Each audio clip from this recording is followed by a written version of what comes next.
boa noite. Eu sou William Galvão e começa agora o Jornal da Justiça desta terça-feira, 12 de setembro. O Supremo julga nos próximos 2 dias as primeiras ações penais contra réus dos ataques de 8 de janeiro. O Corregedor Nacional de Justiça informa que vai investigar possível envolvimento de magistrados e servidores do Judiciário nos atos antidemocráticos.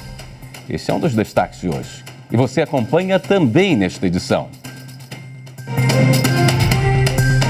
Supremo suspende reintegração de posse de assentamento com 50 famílias em Roraima. Em colóquio internacional, ministros do STF debatem impacto das mudanças climáticas nas populações mais vulneráveis. E ainda, DJ Alok é homenageado no Tribunal Superior do Trabalho por atuação em projetos de desenvolvimento humano, educação, saúde e empreendedorismo.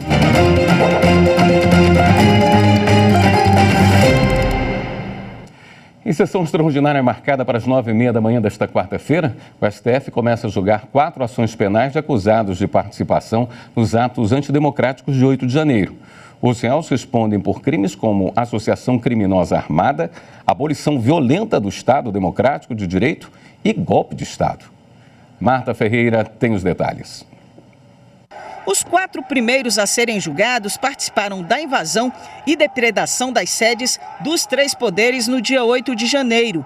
Ao todo, deverão ser analisadas no plenário 232 ações penais contra réus acusados dos crimes mais graves nos atos antidemocráticos. Os ministros vão avaliar as condutas individualmente e decidir se houve crime e o grau de participação de cada um. As denúncias foram apresentadas pela Procuradoria-Geral da República e aceitas por decisão colegiada no plenário virtual.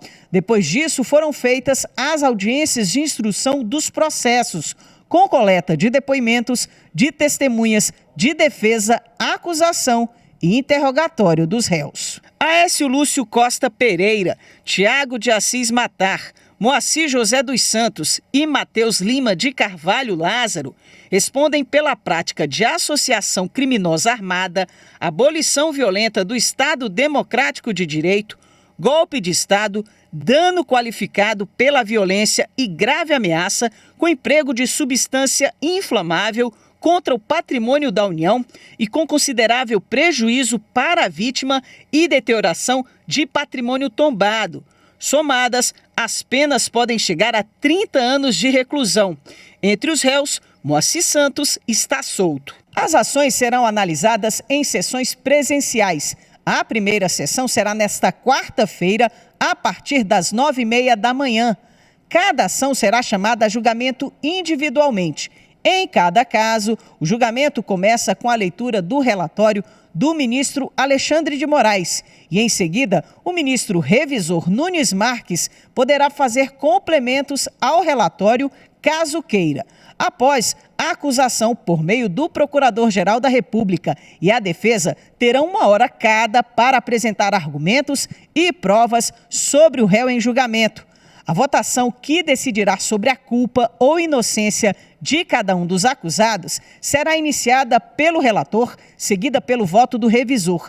Na sequência, a votação será realizada a partir do ministro mais recente, Cristiano Zanin, até chegar ao ministro mais antigo no tribunal, o decano Gilmar Mendes. O último voto é da presidente da Corte, ministra Rosa Weber. Pouco mais de 1.000 ações penais derivadas do inquérito que investiga os autores intelectuais e as pessoas que instigaram os atos antidemocráticos tiveram a tramitação suspensa por 120 dias por decisão do ministro Alexandre de Moraes. O intuito é permitir que a PGR reanalise a possibilidade de ofertar acordo de não persecução penal em relação às denúncias instauradas por crimes de médio potencial ofensivo. Além das ações penais no Supremo, os atos antidemocráticos também estão sendo investigados no âmbito do Conselho Nacional de Justiça. O Corregedor Nacional de Justiça, ministro Luiz Felipe Salomão, determinou a instauração de pedido de providências para apurar possível envolvimento de magistrados e servidores do Poder Judiciário nos ataques às instituições democráticas.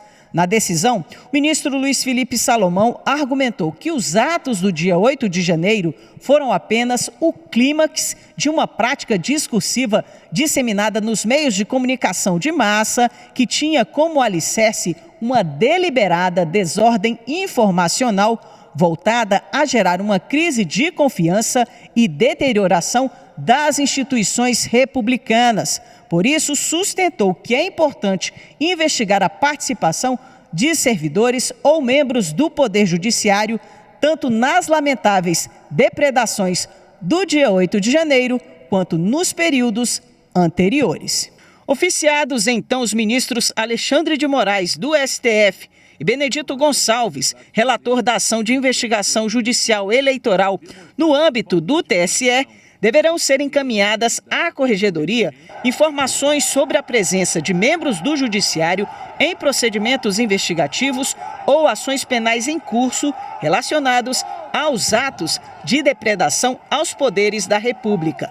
Tribunais de Justiça, tribunais regionais federais, eleitorais e do trabalho, assim como suas corregedorias, também deverão informar no prazo de 15 dias, a contar da publicação da decisão, a existência de procedimentos disciplinares ou investigações preliminares em curso ou arquivados sobre servidores investigados. O ministro Luiz Roberto Barroso, do STF, suspendeu a reintegração de posse de um assentamento no interior de Roraima. Repórter Pablo Lemos tem as informações. A decisão foi tomada após reclamação ajuizada pela Associação dos Produtores Rurais da Agricultura Familiar, a APRAF. O relator, ministro Luiz Roberto Barroso, explicou que a Justiça de Roraima não seguiu o regime de transição estipulado pelo STF em relação à retomada da reintegração de posse após a pandemia da Covid-19. Barroso assinalou que a reintegração não poderia ter sido realizada sem a observância dos procedimentos preparatórios definidos pelo Supremo. Em razão da urgência do caso, em que houve a determinação de desocupação imediata da área, localizada em Mutajaí, com 50 famílias, o ministro suspendeu cautelarmente a medida, até o julgamento definitivo da reclamação. Terminou há pouco o segundo e último dia do Colóquio Internacional sobre Justiça Climática e Democracia no Supremo Tribunal Federal. A presidente da Corte, ministra Rosa Weber, acompanhou e fez a abertura e encerramento do evento, que discutiu temas que envolvem o papel do judiciário nas políticas ambientais. As informações com a repórter Amanda Mustafa. A sala de sessões da primeira turma reuniu ministros do Supremo, juristas, autoridades em meio ambiente brasileiras e internacionais. Na pauta desta manhã, a justiça climática e a responsabilidade intergeracional. Entre os painelistas, os ministros do Supremo Gilmar Mendes, Alexandre de Moraes e Edson Fachin, que manifestaram preocupação com as consequências ambientais para as minorias. Antes falávamos do futuro. Agora estamos olhando estarrecidos para o presente. Não se pode esperar pelo último aviso.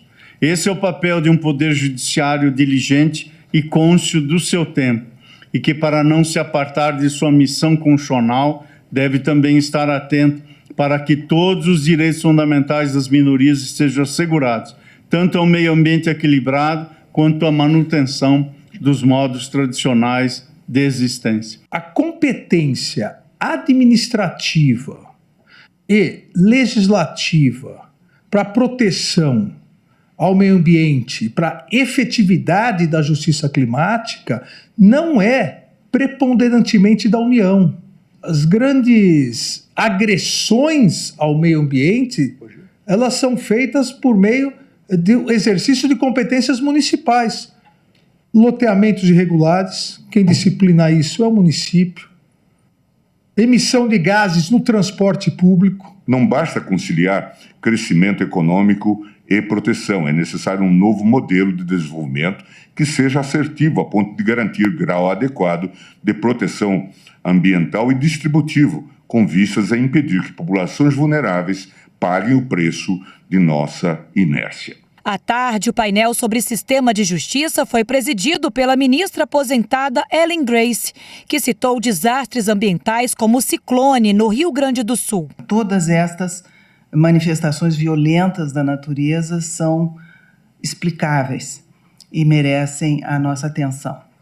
todas elas, de alguma forma, têm uma intersecção com a ordem jurídica de cada um dos países e com a ordem jurídica internacional. É por isso que nós estamos reunidos há 2 dias, vamos completar 2 dias, tratando desse tema com bastante profundidade. O último painel do colóquio foi presidido pelo advogado-geral da União, ministro Jorge Messias, e o tema foi Justiça Climática e Ordem Econômica. Entre os participantes, o ministro aposentado do Supremo, Aires Brito. Foram 2 dias intensos de debate sobre como a justiça climática se relaciona com temas como democracia, direitos humanos e minorias, e o papel do poder judiciário em ações para amenizar os efeitos das mudanças climáticas no Brasil e no mundo. A gente vive hoje o maior desafio da humanidade, dos direitos humanos, que é a crise climática, e o futuro depende de como o sistema de justiça, de um sentido amplo, vai responder a essas crises. A seguir, a gente fala sobre o Teste Público de Segurança da Urna, o TPS 2023. Voltamos em instantes.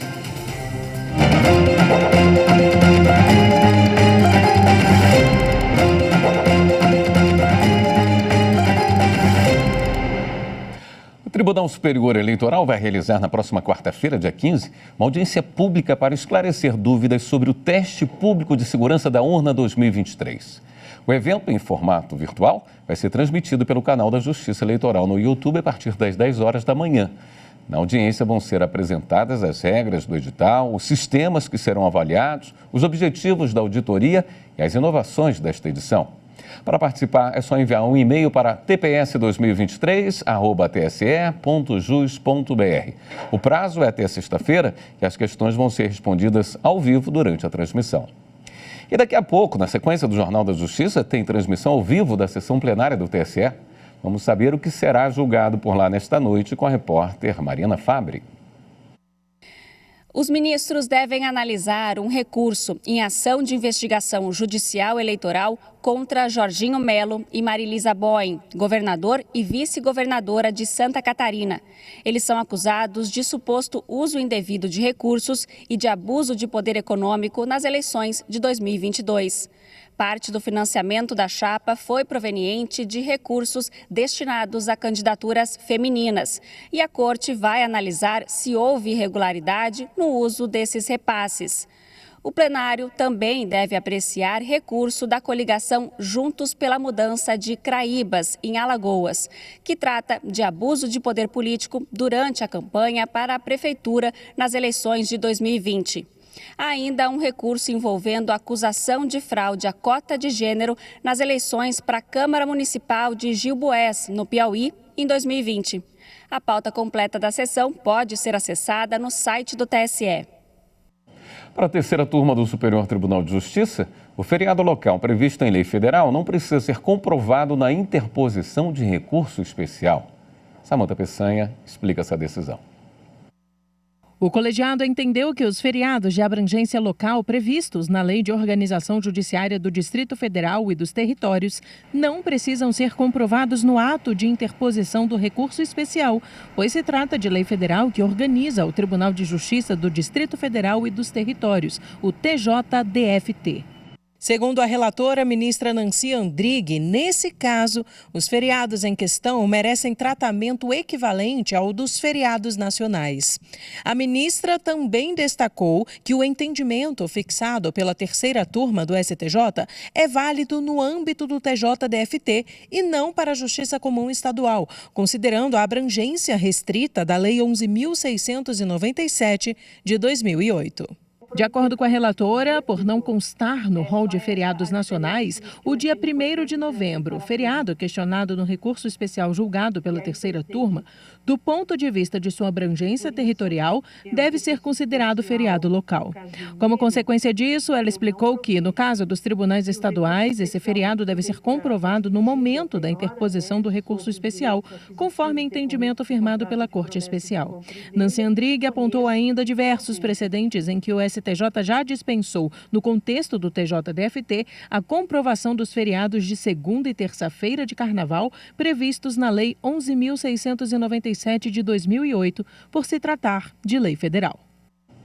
E a terceira turma do STJ decidiu que a Unimed é obrigada a manter o tratamento de uma menor de idade com paralisia cerebral, mesmo que ultrapassado o prazo da prorrogação provisória garantida aos trabalhadores demitidos sem justa causa. Repórter Liamara Mendes. O caso envolve uma ação de obrigação de fazer, em nome de uma menor de idade, visando a portabilidade especial de carência para um plano de saúde individual da mesma operadora, de abrangência nacional, ou a manutenção do tratamento de saúde em regime de home care. O juízo de primeiro grau aceitou o pedido de portabilidade e determinou que, mediante o pagamento integral do custeio, fosse mantido o home care em 2 cidades. Isso porque a menor está sob guarda compartilhada e os pais moram em locais diferentes. O Tribunal de Justiça de São Paulo determinou que o valor do plano individual a ser oferecido esteja de acordo com o preço de mercado. O caso chegou ao Superior Tribunal de Justiça. A relatora na terceira turma foi a ministra Nancy Andrighi. Ela ressaltou que a jurisprudência do STJ considera que, no caso de demissão sem justa causa, o empregado que estiver em tratamento de doença terá o direito de permanecer no plano, mesmo após o prazo previsto na Lei dos Planos de Saúde. Isso desde que faça o pagamento integral das mensalidades, ou seja, do valor da cota-parte do beneficiário, somado ao da contrapartida do ex-empregador. A ministra também destacou que não há ilegalidade na atitude da operadora que decide não trabalhar com planos individuais, por atuar apenas no segmento de planos coletivos. Por unanimidade, o colegiado acompanhou o voto da relatora, impondo à Unimed Cooperativa Central a obrigação de manter o tratamento em curso. O Ministério Público Federal recomendou ao município de Bom Jesus da Lapa, na Bahia, a imediata suspensão da licença ambiental concedida à empresa Mini Solares do Brasil. A área licenciada para a geração de energia solar está sobreposta a terras reivindicadas por comunidades quilombolas. Madeleine Machado. De acordo com o documento, a medida deve vigorar até que seja assegurada a consulta prévia, livre e informada aos povos tradicionais impactados pelo empreendimento. A autorização para a instalação do complexo fotovoltaico Bom Jesus da Lapa foi expedida pela Secretaria Municipal de Meio Ambiente em dezembro de 2022, com validade de 3 anos. A área licenciada coincide com um território tradicionalmente ocupado por remanescentes do Quilombo de Barrinha, conforme atestou o relatório elaborado pela Superintendência do Patrimônio da União da Bahia. O documento identificou, registrou e demarcou a área requerida pela comunidade. Ainda assim, a população foi desconsiderada no processo de licenciamento. Na recomendação, o MPF destaca que o direito dos povos tradicionais à consulta prévia, livre e informada sobre atos ou empreendimentos que os afetem direta ou indiretamente está assegurado em normas e tratados internacionais ratificados pelo Brasil, entre eles a Convenção 169 da Organização Internacional do Trabalho. A seguir, DJ Alok é homenageado com a medalha da Ordem do Mérito Judiciário do Trabalho. Voltamos já.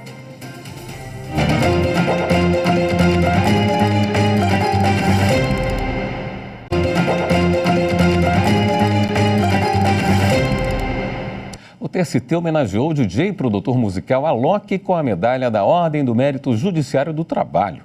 Alok é um dos melhores representantes da música eletrônica no mundo e atua em projetos sociais. Repórter Evelyn Araújo.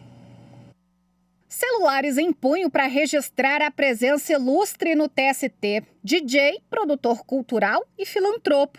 Alok Petrillo está no topo da lista global da música.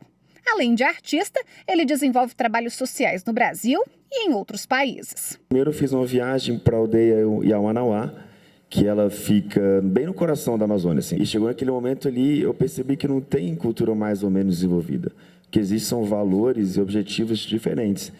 E enquanto eu fazia música para funcionar nos top 10 beatports e rádio, eles estavam fazendo música para curar. E naquele momento eu percebi que não adiantava nada eu estar com tudo aquilo se eu não pudesse, de alguma forma, fazer com que a minha música também levasse pelo menos uma cura emocional, né? E foi esse serviço em prol de um mundo melhor que levou Alok a ser reconhecido pelo Tribunal Superior do Trabalho. O músico foi homenageado com a medalha da Ordem do Mérito Judiciário do Trabalho na Comenda Grande Oficial pelas ações do instituto que leva o nome do artista. Esse é o tipo de reconhecimento para mim que valeu mais do que todos os outros que eu já recebi na música, porque ele trata de um aspecto humano. né? E a minha carreira só faz sentido se de alguma forma eu tiver esse lado meu realmente trabalhando, assim. Que só posso fazer sucesso se eu de alguma forma puder contribuir para que esse mundo seja um lugar melhor. Que mundo vamos deixar para os nossos filhos? A gente esquece de perguntar quais filhos estamos deixando para esse mundo, porque eles são realmente os herdeiros que vão prosperar daqui para frente, assim. Então, eu acredito muito na nova geração, assim, e eu acredito que a nova geração, ela vem de uma forma realmente cada vez mais difundida, assim, e entender um pouco mais a importância, sabe, desse outro lado, assim, desse humano. E estou feliz que eles estão aqui hoje, de alguma forma posso influenciar eles também. Alok não pôde comparecer à cerimônia oficial em 10 de agosto, mas aproveitou compromissos em Brasília para receber a medalha e participar no TST de uma roda de conversa voltada principalmente a jovens sobre cultura, ativismo e engajamento social. Acompanharam o bate-papo estudantes do projeto Escola Livre, do Centro de Defesa da Criança e do Adolescente do Distrito Federal, do Centro Salesiano do Aprendiz e da APAI, a Associação de Pais e Amigos dos Excepcionais, além de estagiários e estagiárias do TST. No Instituto Alok, a gente trabalha de uma forma que ele está muito conectado com o meu coração, assim, porque eu sempre fazia o trabalho muito interpessoal mesmo, assim, era eu fazendo as minhas ações ali e tal. O Instituto, ele vem como uma forma de realmente estruturar, assim, sabe? O DJ contou detalhes sobre as ações do Instituto Alok. Criada há 3 anos, a entidade fortalece projetos de desenvolvimento humano, educação, saúde, segurança alimentar e empreendedorismo. Já foram quase 25 milhões de reais investidos na causa humanitária. Para o ministro Lélio Bentes Corrêa, presidente do TST e do CSJT, a medalha da Ordem do Mérito Judiciário do Trabalho busca reconhecer e incentivar iniciativas criadas para o progresso social. É muito importante para o nosso tribunal receber aqui o Alok, pelo artista que ele é, pelo que ele representa para a cultura brasileira, mas também pelo que ele representa para ação social, para a atividade de desenvolvimento humano, não só no Brasil, mas na África, na Ásia. Uma pessoa verdadeiramente comprometida em fazer o bem, e ele mesmo afirma que, buscando a satisfação da necessidade dos outros, ele encontrou a satisfação, a paz de espírito que ele buscava. Um grande exemplo para todos nós. E nós, como Tribunal da Justiça Social, nós precisamos estar antenados com esse pensamento, com essa disposição de contribuir para construir um mundo melhor, mais justo e solidário. A Escola Superior da Magistratura de Mato Grosso promoveu um curso com olhar humanizado para vítimas de crimes e de atos infracionais. Repórter Eli Cristina Azevedo. O Centro de Atendimento às Vítimas de Crimes e Atos Infracionais, instalado no Fórum de Cuiabá, até julho deste ano, realizou 2.091 atendimentos. O modelo está em expansão no estado e, recentemente, também foi inaugurado no Fórum de Várzea Grande. O assunto foi tratado durante a capacitação promovida pela Escola Superior da Magistratura, ESMAGES. O curso debate a resolução número 253/2018 do Conselho Nacional de Justiça, atualizada pela resolução 386/2021, que define a política institucional do Poder Judiciário de atenção e apoio às vítimas. A finalidade é capacitar profissionais que já atuam e que pretendem atuar nos serviços de apoio às vítimas de ilícitos e também desenvolver competências na atuação intersetorial de atenção a essas vítimas. A ideia da resolução, a ideia do Conselho Nacional de Justiça, que a ESMAGES busca pôr em prática, é justamente viabilizar a esses atores do sistema judicial, notadamente os juízes, os assessores, os servidores do Poder Judiciário, dotá-los de condições para que eles possam bem tratar essa vítima, de modo que se possa minorar esses impactos dessa situação a qual ela foi submetida. O curso, que acontece de maneira híbrida, trata também sobre as providências e estrutura para garantir tratamento digno às vítimas de violência. Durante a capacitação, nós vamos refletir sobre o conceito de vítima, dando uma boa ampliada. Nós também abordaremos os tipos de violências. Recentemente, nós tivemos a violência institucional, tipificada como crime, e também abordaremos a implantação e estruturação dos CEAVs, dos Centros de Atenção e Apoio às Vítimas de Crimes e Atos Infracionais. No Mato Grosso, é bom ressaltar que nós temos 2, um em Cuiabá, que fica no Fórum, e outro em Várzea Grande, que foi recentemente implantado também no Fórum. É importante termos esse entendimento, né, enquanto operadores do direito, e nós falamos isso não apenas o juiz, especificamente, mas como os advogados, né, todos aqueles que participam, os operadores de direito de uma maneira geral, ter esse entendimento e a visão que deve ser dada a essa proteção e a essa maneira de nós olharmos para o processo no sentido de buscar a verdade real, mas com o devido respeito à vítima, evitando várias situações como revitimização, uma violência psicológica, uma violência institucional, né, que muitas vezes é permitida até mesmo pela omissão dos operadores, né, diante de uma situação específica. É de extrema importância, né, porque do juiz é cobrado equilíbrio, né, tratamento equânime para as partes, né, para os envolvidos, e chamar atenção para a vítima, né, é uma maneira de manter esse equilíbrio. O Jornal da Justiça fica por aqui. Uma boa noite para você, até amanhã.